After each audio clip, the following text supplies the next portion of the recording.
Hello friends, आज हम लोग जानने वाले हैं आधुनिक भारत का इतिहास, जिसमें आज का टॉपिक हम लोग का है गांधीवादी राजनीति से जुड़े कुछ प्रश्न। तो इसे स्टार्ट करने से पहले आप मेरे चैनल कॉम्पिटिटिव गुल्लक को लाइक करें, शेयर करें, सब्सक्राइब करें, ताकि कोई भी नोटिफिकेशन आप तक सबसे पहले पहुंच सके। तो चलिए स्टार्ट करते हैं। तो आज का सबसे पहला जो क्वेश्चन है गांधीवादी राजनीति से, वो है कि गांधी जी दक्षिण ठीक कि गांधी जी दक्षिण अफ्रीका से भारत कब लौटे थे। तो कब लौटे थे? 1915 में। तो कहा जाता है कि महात्मा गांधी 9 जनवरी 1915 को दक्षिण अफ्रीका से भारत लौटे थे।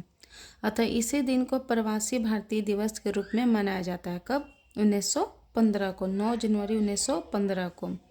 और 4 फरवरी 1916 को उन्होंने यानी गांधी जी ने बनारस हिंदू विश्वविद्यालय में अपनी पहली सार्वजनिक उपस्थिति भी दर्ज करवाई थी। 25 मई 1915 को उन्होंने अहमदाबाद के कोचरब क्षेत्र में अपना पहला आश्रम स्थापित किया है। किसने? महात्मा गांधी जी ने। ठीक है। इसके बाद दूसरा प्रश्न है कि किस आंदोलन के दौरान महात्मा गांधी ने करो या मरो का नारा दिया था। तो कब? भारत छोड़ो आंदोलन।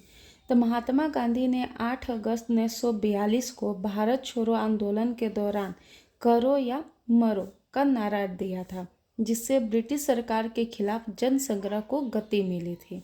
इसका अगला प्रश्न है कि भारत में गांधी जी ने सबसे पहला सत्याग्रह कहाँ शुरू किया था। कहाँ? चंपारण में। ठीक है। तो महात्मा गांधी ने भारत में अपना पहला सत्याग्रह बिहार के चंपारण जिले में शुरू किया था, और यह आंदोलन वर्ष 1917 में शुरू किया गया, जो भारत में गांधी जी का पहला सविनय अवज्ञा आंदोलन था। यानी कि अगर भारत में कहा जाए तो गांधी जी का पहला क्या रहा? सविनय अवज्ञा आंदोलन था, जो चंपारण आने का जो निमंत्रण है पंडित राजकुमार शुक्ल ने गांधी जी को दिया था। क्यों? नील के लिए। नील की खेती हो रही थी, तिनकठिया प्रणाली। यह आंदोलन नील किसानों के ब्रिटिश शोषण के विरोध करने के लिए किया गया था, कि ब्रिटिश जो सरकार है तो वो तिनकठिया प्रणाली मतलब अपना रही है। तो इसके लिए महात्मा गांधी को बुलाया गया कि आप आइए और इस तिनकठिया सिस्टम को हटाइए। ठीक है। इसके बाद एक खेरा आंदोलन कब हुआ था। तो खेरा आंदोलन गुजरात में हुआ है। कहाँ हुआ है? तो गुजरात में हुआ है। ठीक है। और कब हुआ है? तो 1918 में हुआ है। तो खेरा सत्याग्रह का शुभारंभ महात्मा गांधी के द्वारा ही किया गया था। कब? 1918 में गुजरात के खेरा में किया गया है। और यह आंदोलन खेरा के किसान पाटीदार समुदाय के लिए चलाया गया था। आंदोलन चलाने का मुख्य कारण कई प्रकार से थे, यानी कि आंदोलन चलाने का मुख्य कारण अगर कहा जाए तो निम्न। ठीक है। यानी जो नीचे जाति के लोग रहते हैं वो थे। वर्ष 1918 में गुजरात को प्लेग एवं हैजा का भयंकर सामना करना पड़ा, जिससे इन समुदायों ने बढ़े हुए टैक्सों का भुगतान करने से मना कर दिया। इसीलिए ब्रिटिश अधिकारियों ने खेरा क्षेत्र के करों में 23% की भी क्या की थी? वृद्धि की थी। ठीक है। यानी कि गांधी जी के कहने पर। इसके बाद है कि चंपारण सत्याग्रह कब हुआ था। तो चंपारण सत्याग्रह कब हुआ? 1917 में। ठीक है।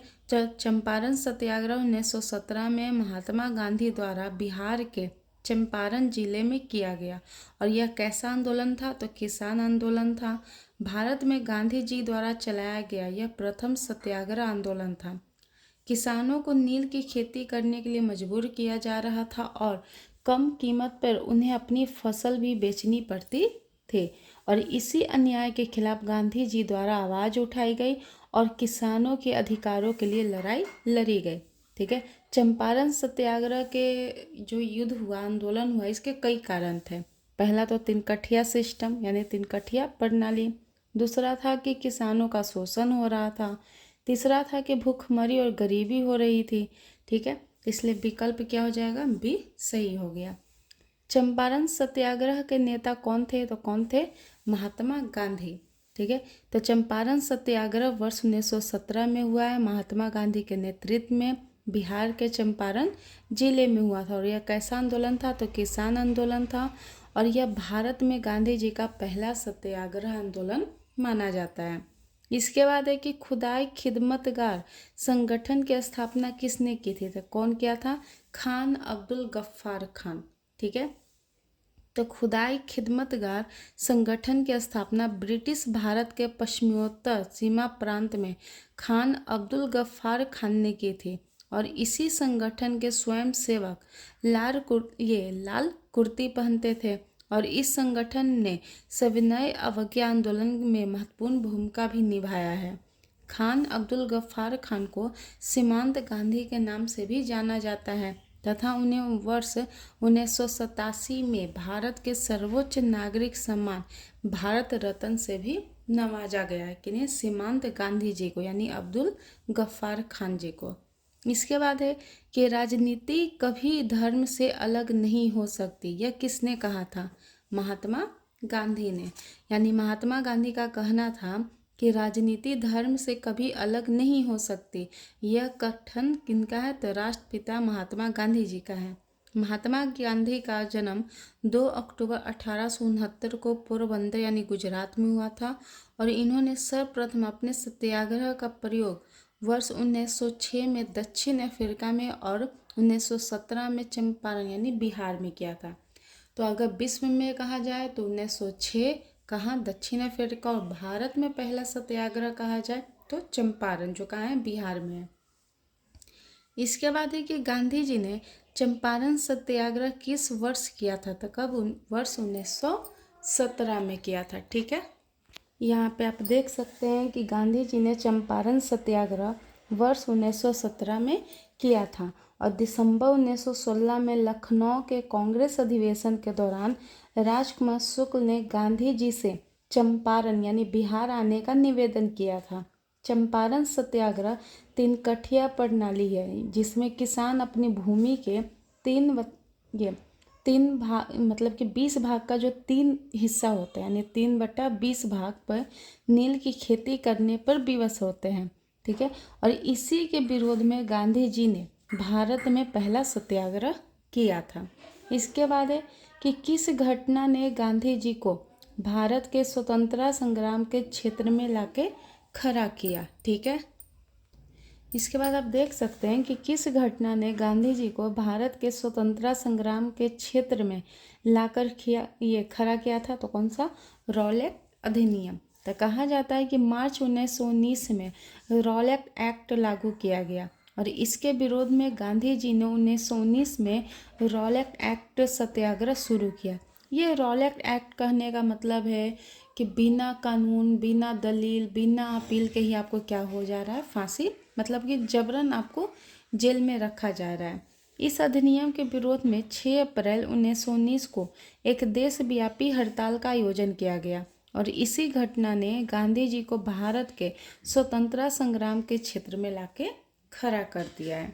ठीक है, इसके बाद है कि वल्लभ भाई पटेल को सरदार की उपाधि किस आंदोलन के द्वारा दी गई थी? यानी किस आंदोलन में मिला था? तो बारदोली आंदोलन में। बारदोली क्या है? एक किसान आंदोलन है। कहाँ हुआ था? गुजरात में। ठीक है, तो सरदार वल्लभ भाई पटेल का जन्म गुजरात के नायर में 31 अक्टूबर 1875 को हुआ था। इन्हें लौह पुरुष भी कहा जाता है। किन्हें? सरदार वल्लभ भाई पटेल को। वर्ष 1928 में भारतीय स्वाधीनता संग्राम के समय गुजरात में एक प्रमुख किसान आंदोलन हुआ था जिसका नेतृत्व वल्लभ भाई पटेल ने किया था। किसानों ने गुजरात में बारदोली सत्याग्रह प्राकृतिक आपदा एवं मंदी के समय अंग्रेज सरकार द्वारा अनावश्यक कर बढ़ाने के विरोध में किया था। ठीक है, और इसी दौरान कपास के मूल्यों में गिरावट के बावजूद भी जो सरकार थी यानी ब्रिटिश सरकार, उन्होंने बारदोली में राजस्व बढ़ा दिया यानी कि टैक्स ये सब बढ़ा रहे थे और वल्लभ भाई पटेल ने इसी के खिलाफ आंदोलन किया था, ब्रिटिश सरकार के खिलाफ। और इस आंदोलन को इतिहास में बारदोली सत्याग्रह के नाम से जाना जाता है। इस आंदोलन के परिपक्ष में ही वहाँ की जो महिलाएं थीं उन्होंने वल्लभ भाई पटेल को वहाँ की जो महिलाएं थी वल्लभ भाई पटेल को सरदार की उपाधि भी दी थी। ठीक है, और सरदार वल्लभ भाई पटेल की जयंती को मनाने के लिए भारत सरकार द्वारा 31 अक्टूबर को राष्ट्रीय ठीक है, यानी 31 अक्टूबर को राष्ट्रीय एकता दिवस के रूप में मनाने की शुरुआत की गई। ठीक है, तो 31 अक्टूबर को हम लोग क्या मनाते हैं, तो सरदार वल्लभ भाई पटेल की जयंती मनाते हैं, जिसे राष्ट्रीय एकता के रूप में भी जानते हैं।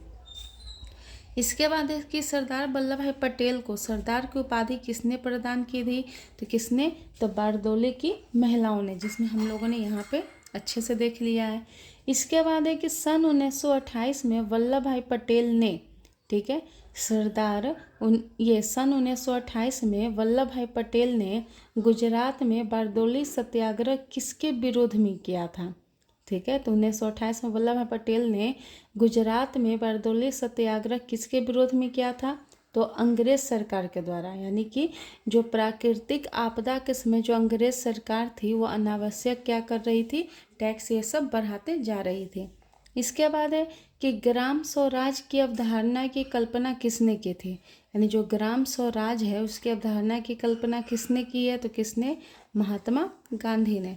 तो ग्राम स्वराज की अवधारणा की कल्पना सर्वप्रथम महात्मा गांधी द्वारा की गई थी, जिसे बाद में विनोबा भावे के द्वारा विकसित किया गया था। यह अवधारणा प्रत्येक गांव को एक आत्मनिर्भर स्वायत्त इकाई में बदलने पर बल देती है, जहां सभी लोगों के सम्मानजनक जीवन के लिए आवश्यक सुविधाएं उपलब्ध हो।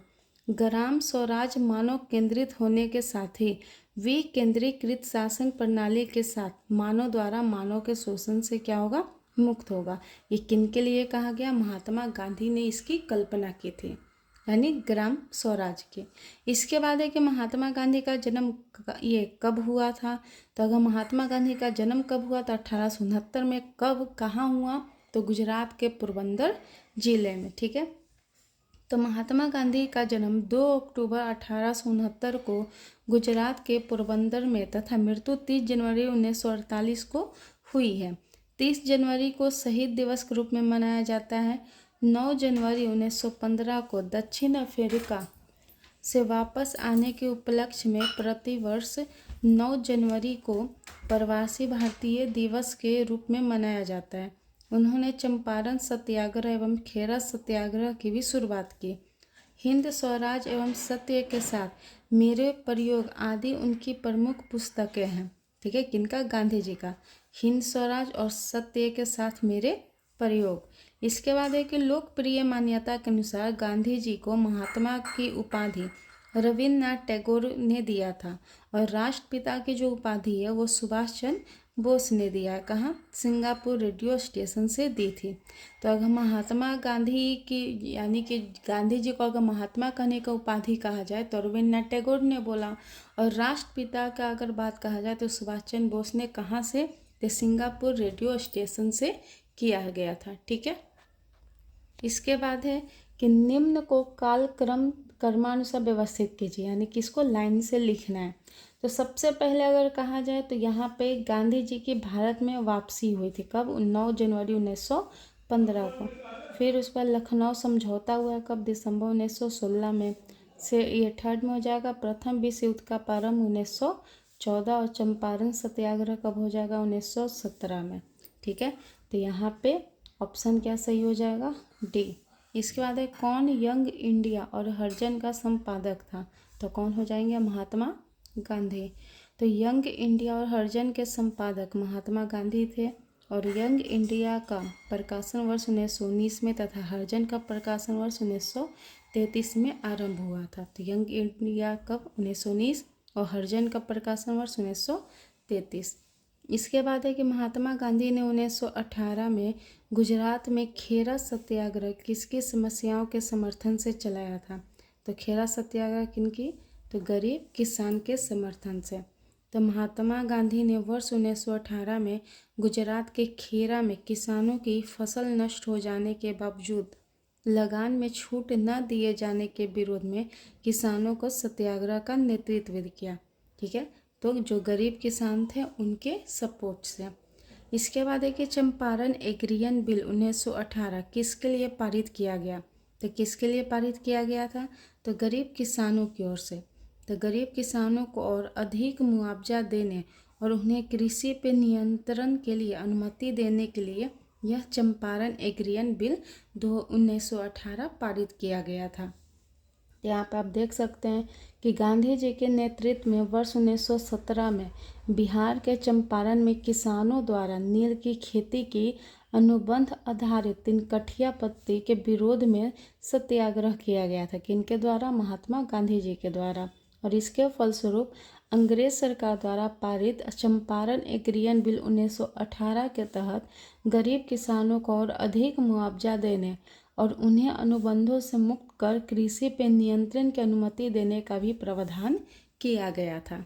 इसके बाद है कि ब्रिटिश शासन के विरुद्ध कांग्रेस ने किस वर्ष असहयोग आंदोलन आरंभ किया? तो असहयोग आंदोलन कब हुआ? 1920 में।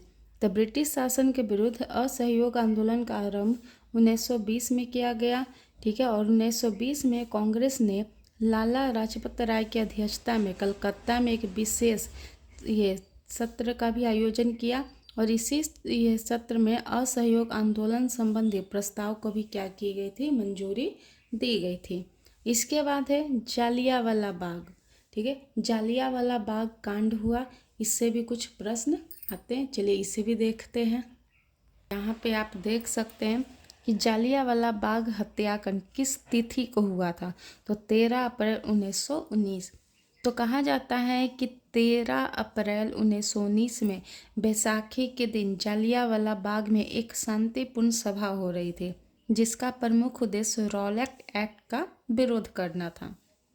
जालियांवाला बाग हत्याकांड 13 अप्रैल 1919 को हुआ था और ब्रिटिश सेना के जो जनरल रहते हैं, ठीक है, ब्रिगेडियर, ठीक है, तो रेजिनाल्ड डायर, कौन से? आर डायर के नाम से भी जान सकते हैं इसे। अगर ये नाम ना याद रहे तो कौन सा? आर डायर।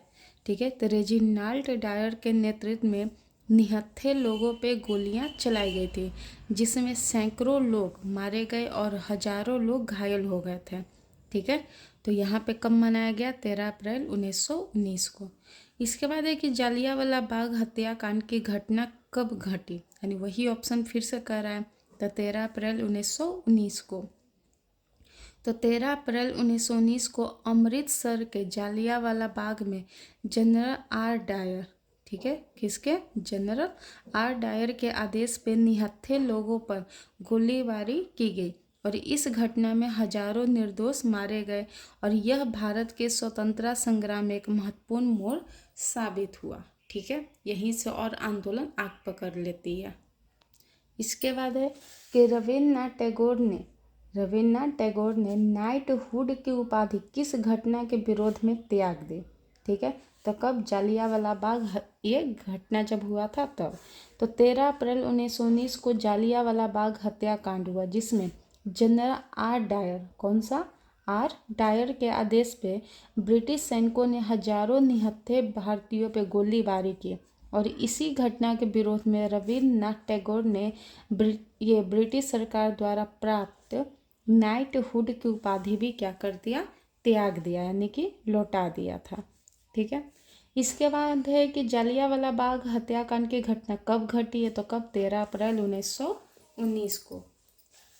तो 13 अप्रैल 1919 को पंजाब के दो लोकप्रिय नेता डॉक्टर सैफुद्दीन किचलू तथा डॉक्टर सत्यपाल की गिरफ्तारी तथा ब्रिटिश दमन का विरोध करने के लिए अमृतसर के जालियांवाला बाग में एक सार्वजनिक सभा का आयोजन किया गया था, जहां आर डायर यानी आर जनरल एडवर्ड डायर ने, ठीक है, निहत्थे शांतिपूर्ण भीड़ पे गोलियां चलवा कर लगभग 379 लोगों, यानी हंटर कमीशन के अनुसार माना जाता है, हत्या करवा दी और इसी घटना को जालियांवाला बाग हत्याकांड के नाम से जाना जाता है। इसके बाद है कि रविन्द्रनाथ टैगोर ने सर की उपाधि क्यों लौटा दी? ठीक है। तो क्यों? जालियांवाला बाग हत्याकांड के विरोध में। ठीक है। इसके बाद है कि जालियांवाला बाग कहाँ स्थित है? तो कहाँ? अमृतसर में। तो जालियांवाला बाग पंजाब प्रांत के अमृतसर में स्थित है। जालियांवाला बाग अमृतसर में 13 अप्रैल 1919 को शांतिपूर्ण जनसभा में जनरल आर डायर ने नृशंस नरसंहार कराया था। इसके बाद है असहयोग आंदोलन से कुछ सवाल है। ठीक है। तो ब्रिटिश शासन के विरोध में किस वर्ष असहयोग आंदोलन आरंभ किया गया था? तो कब? 1920 में। तो महात्मा गांधी द्वारा वर्ष 1920 में असहयोग आंदोलन की शुरुआत की गई। इसका उद्देश्य ब्रिटिश सरकार के विरुद्ध अहिंसक विरोध करना था और इस आंदोलन में विदेशी वस्त्रों का बहिष्कार, सरकारी सेवाओं से इस्तीफा और ब्रिटिश स्कूलों एवं अदालतों का बहिष्कार शामिल था। इसके बाद है कि सन 1922 में स्वतंत्रता संग्राम के दौरान असहयोग आंदोलन में भाग ले रहे प्रदर्शनकर्ताओं पर पुलिस द्वारा गोली चलाने के विरोध में 23 पुलिस कर्मियों समेत पुलिस स्टेशन को जला दिया गया था। यह घटना किस नाम से जानी जाती है? तो कौन सा? चोरी चौरा घटना। ठीक है। तो 1922 में स्वतंत्रता संग्राम के दौरान यूपी के यानी उत्तर प्रदेश के गोरखपुर जिले में हुई चोरी चौरा घटना में असहयोग आंदोलन में भाग ले रहे प्रदर्शनकारियों पर पुलिस द्वारा गोली चलाए जाने के विरोध में 4 फरवरी को अनेक पुलिसकर्मियों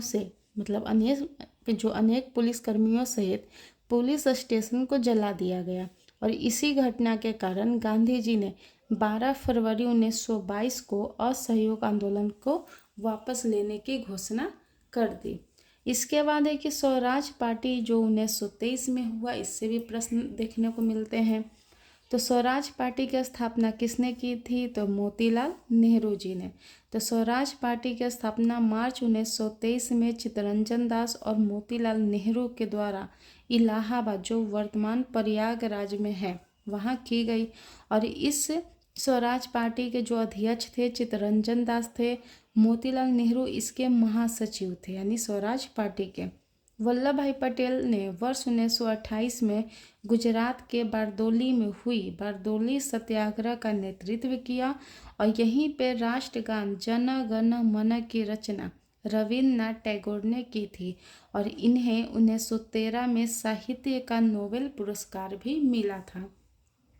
इसके बाद है कि वीर सावरकर का एक स्वतंत्रता संग्राम सेनानी थे और उन्होंने वर्ष 1904 में अभिनव भारत नामक एक क्रांतिकारी संगठन की स्थापना की। किसने? वीर सावरकर जी ने। ठीक है। इसके बाद अगला प्रश्न है कि स्वराज पार्टी की स्थापना किसने की है? तो किसने? मोतीलाल नेहरू जी ने।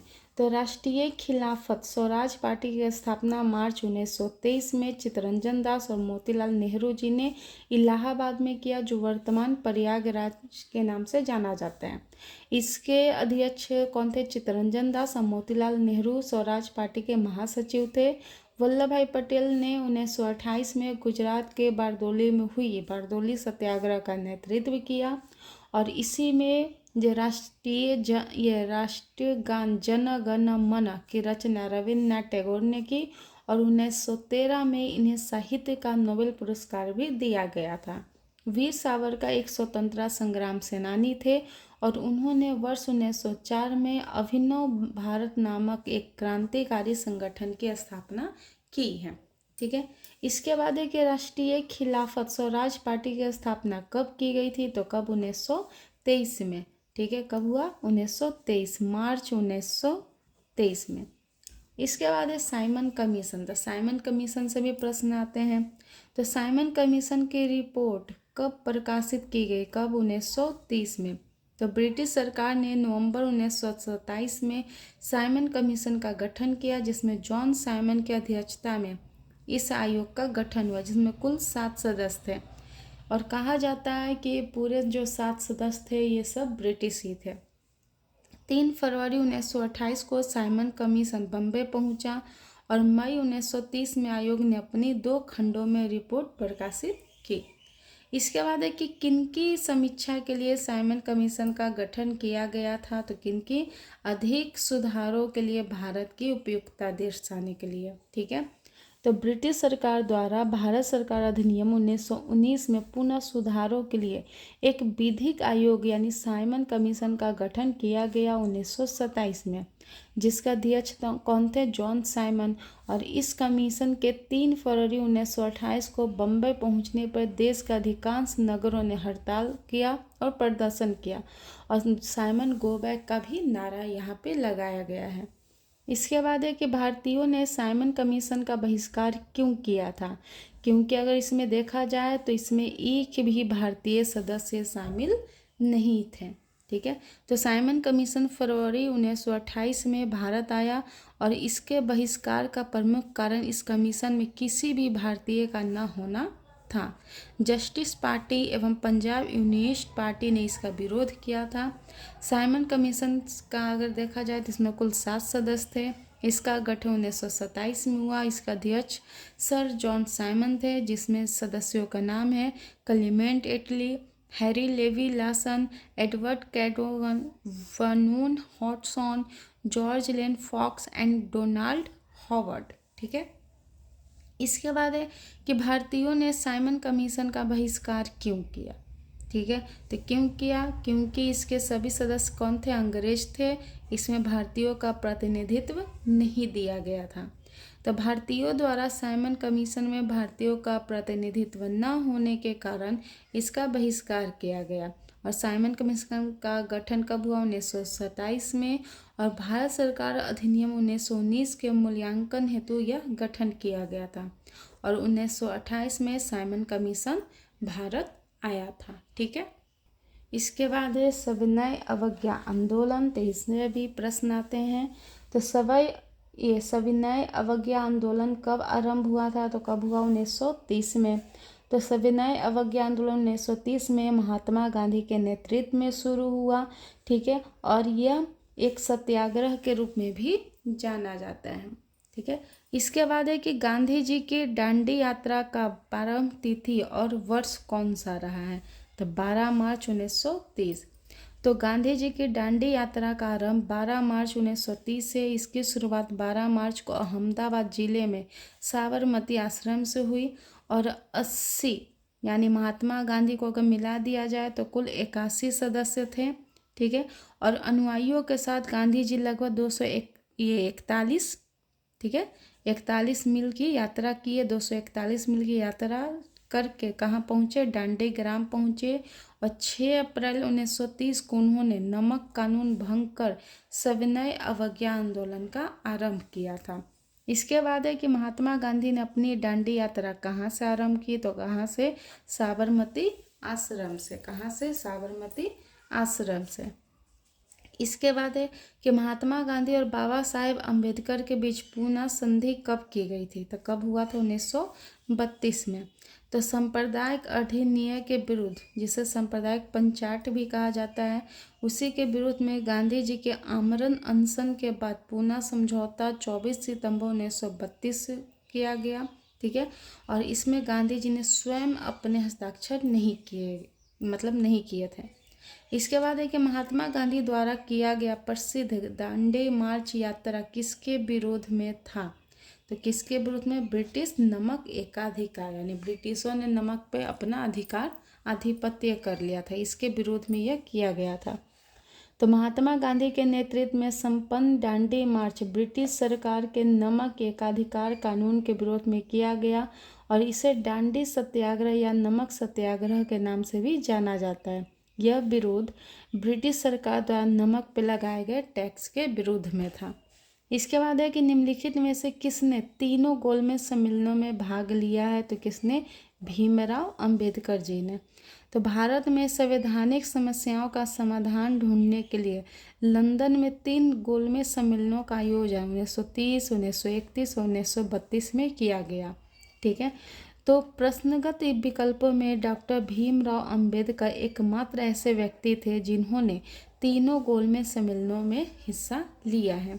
इसके बाद है भारत छोड़ो आंदोलन से भी प्रश्न आते हैं। तो अंग्रेजों के खिलाफ भारत छोड़ो आंदोलन महात्मा गांधी ने कब चलाया था, तो कब, 1942 में। तो भारत छोड़ो आंदोलन अगस्त क्रांति के रूप में जाना जाता है। ठीक है, और यह कब हुआ था, तो यह आधिकारिक तौर पे 9 अगस्त 1942 को महात्मा गांधी के नेतृत्व में भारतीय राष्ट्रीय कांग्रेस द्वारा शुरू किया गया।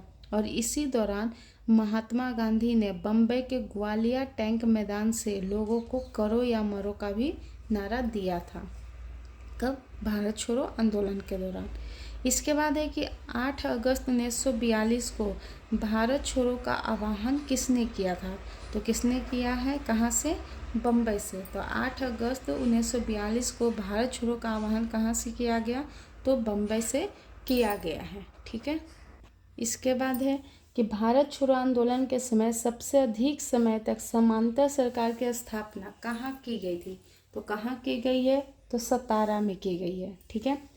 तो भारत छोड़ो आंदोलन 1942 के समय बलिया, सतारा तथा तमलुक आदि में समांतर सरकार का गठन हुआ। सतारा जो महाराष्ट्र में है, वहाँ की सरकार सबसे लंबे समय तक चलने वाली थी। ठीक है। और इस सरकार के प्रमुख नेता Y.B. चौहान तथा नाना पाटिल थे। बलिया में समांतर सरकार का गठन चीतू पांडे ने किया था और बंगाल के मेदिनीपुर में तमलुक नामक स्थान पे दिसंबर 1942 में जातीय सरकार की स्थापना की गई और यह सरकार वर्ष 1944 तक चली है। ठीक है। इसके बाद है आज़ाद हिंद फौज एवं सुभाष चंद्र बोस से भी सवाल आते रहते हैं। तो 1943 में आज़ाद हिंद फौज की स्थापना कहाँ हुई थी? तो कहाँ हुई है? सिंगापुर में। तो आज़ाद हिंद फौज की स्थापना 1943 में सिंगापुर में हुई। ठीक है। और इसकी स्थापना कौन किया है? तो सुभाष चंद्र बोस ने किया है। इसके बाद है कि भारतीय राष्ट्रीय सेना या आज़ाद हिंद फौज का गठन किनके या किसके विरुद्ध लड़ने के लिए किया गया था? तो किसके? भारत में ब्रिटिशों के खिलाफ लड़ने के लिए किया गया था। तो भारतीय राष्ट्रीय सेना, जिससे आज़ाद हिंद फौज भी कहते हैं, इसका गठन 1942 में कैप्टन मोहन सिंह ने किया था, लेकिन बाद में वर्ष 1943 में सुभाष चंद्र बोस सेना इसमें शामिल हो गए और आज़ाद हिंद सरकार की स्थापना की। आज़ाद हिंद फौज को